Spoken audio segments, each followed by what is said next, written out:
최근 유명 연예인들의 성추행 파문과 함께 고소고발 사건이 연이어 일어나고 있습니다. 다수의 사건이 무고죄로 판결났음에도 불구하고 모방 사건이 증가하면서 무고죄에 대한 대책이 요구되고 있는데요. 무고죄 악용에 대한 대책은 없는지 하나님의 법, 세상의 법에서 알아봅니다. 하나님의 법, 세상의 법. 이재만 변호사님 나오셨습니다. 자, 변호사님 안녕하십니까? 네, 안녕하세요. 자, 앞서 보신 대로 요즘 계속 눈에 띄는 게 유명인들에 대한 어떤 고소고발, 남발되지 않습니까? 어떻게 된 겁니까, 이게?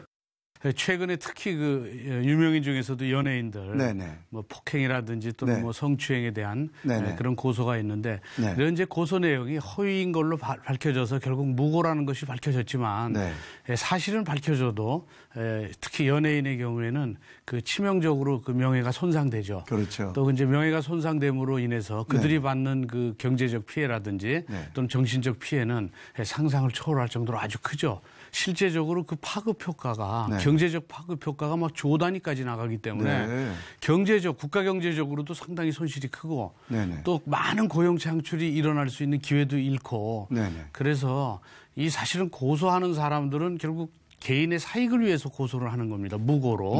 근데 개인의 일부 그 개인적 사익을 위해서 고소한 것이 국가적으로까지 크게 손실을 미칠 수 있기 때문에 즉 정말 커다란 사회 문제로 비화되고 있는 것이죠. 그 파급 효과가 아주 굉장히 크다라고 느껴지는데요. 여기 참 중요하게 우리가 좀 생각해 봐야 될 것은 문제를 유발하는 행동에 대해서는 엄중한 조사가 필요하겠지만 정말 억울하게 되어진 이 무고죄에 관한 거. 이 무고죄는 이 억울함을 이야기하는 거 아닙니까? 그렇죠. 이제 무고죄라는 것은 허위 사실로 고소를 해서 상대방을 형사처벌이나 징계처분을 받게 하는 것이거든요. 그러니까 허위 사실로 고소한 거죠. 물론 이제 허위 사실이라는 게 실제적인 사실을 기반으로 해서 약간 과장된 거는 무고죄가 아닙니다. 그런데 완전히 과장이 아니고 허위 사실로 성추행이나 성폭행을 한 적이 없는데 폭행을 했다고 거짓으로 고소하면 지금은 성폭행의 경우에는 처벌 규정이 상당히 강화됐기 때문에 보통 3년 정도 실형 살고 경우에 따라서는 10년 정도 실형 선고가 나옵니다. 그러니까 전혀 죄 없는 사람이 5년, 10년을 교도소에서 복역하는 그런 일이 생길 수도 있기 때문에 이 무고죄의 경우에는 죄가 있다고 한다면 그러면 엄중히 조사해서 처벌을 받아야 되겠죠. 그렇죠. 근데 죄 없는 사람이 잘못해서 중하게 처벌받으면 안 되니까 그 점에 대해서는 무고죄로 고소하는 사람도 무고가 밝혀지면 엄중하게 처벌해야 되겠죠.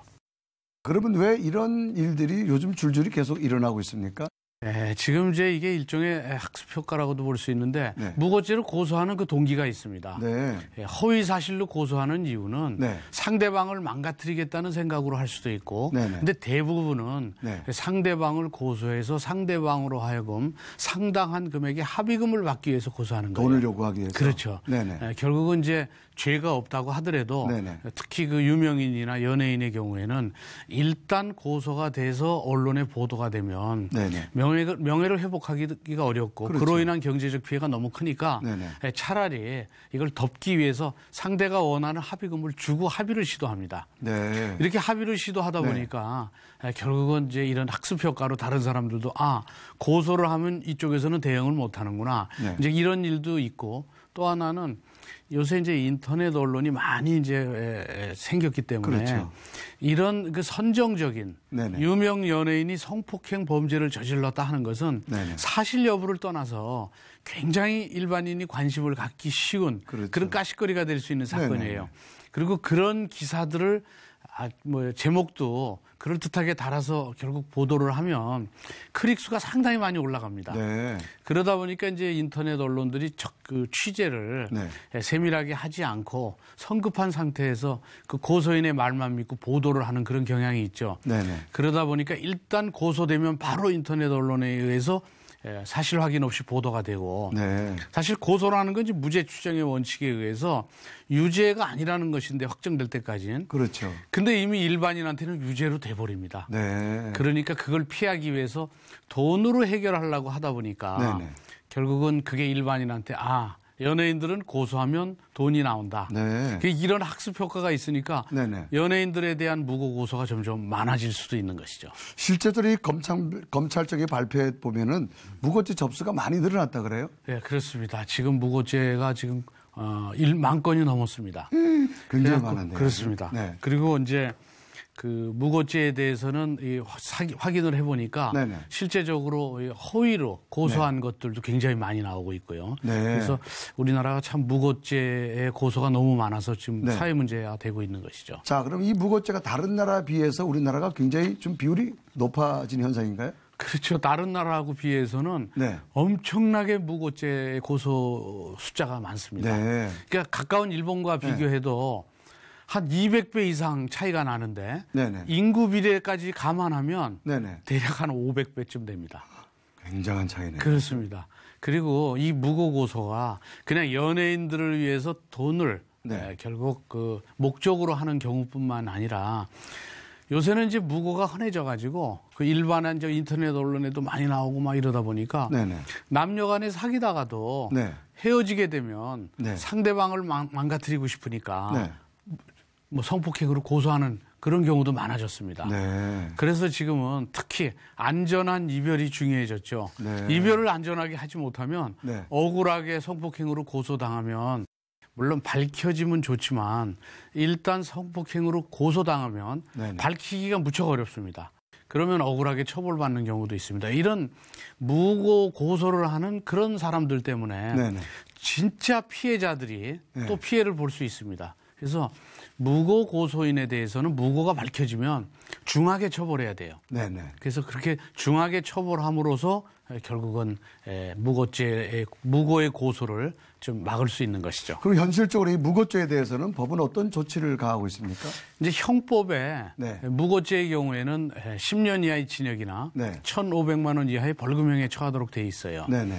근데 무고죄의 경우에는 실제적으로는 형이 상당히 낮습니다. 벌금도 많고 네. 실형도 드물고 거의 집행유예입니다. 네. 그런데 이번에 이제 그 박유천 사건의 경우에는 결국 무고에 대해서 구속을 했었죠. 그리고 이제 또 얼마 전에 또 무고 송일국 사건의 경우에 무고의 경우에는 네. 그 경우에는 이제 실형 8개월이 선고됐었죠. 그래서 지금은 이제 실형 선고하는 경향이 있긴 있습니다. 네. 근데 그래봐야 실형 선고가 뭐 8개월, 1년 이 정도밖에 되지 않는데 네. 그래서 지금은 10년 이하의 징역이기 때문에 무고죄라고 그러면 네. 그 본인이 무고한 죄가 그 허위로 밝혀지면 만일 밝혀지지 않았을 때 상대가 받아야 되는 형량 정도로 처벌해야 됩니다. 쉽게 얘기해서 만약 강간치상이다 뭐 이렇게 돼버리면 한 10년도 되지 않습니까? 네.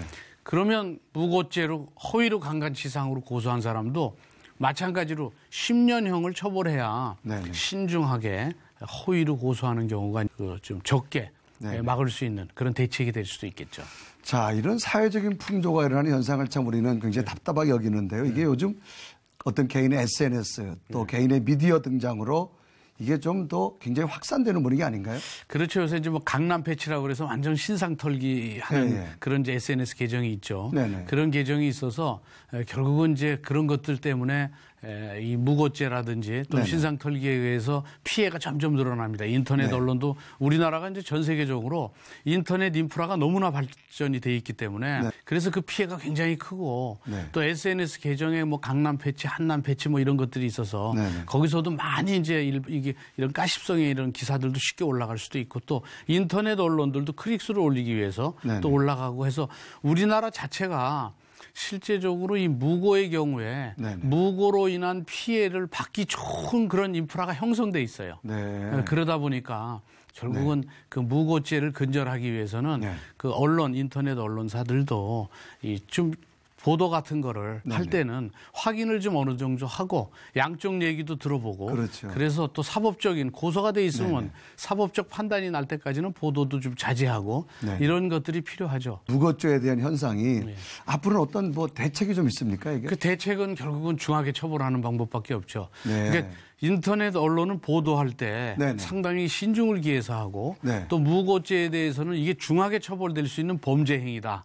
그래서 결국 중하게 처벌되는 것들이 계속적으로 보도가 되면 경고적 효력이 있기 때문에 결국 무고 고소하는 데 대해서 상당히 신중을 기하고 본인들이 증거가 확실하지 않거나 뭐 이럴 경우에만 고소를 하지 그렇지 않을 때는 이제 고소를 하지 않게 되겠죠. 네, 변호사님 말씀대로 양심과 진실이 중요하다는 것 다시 한번 기억해야겠습니다.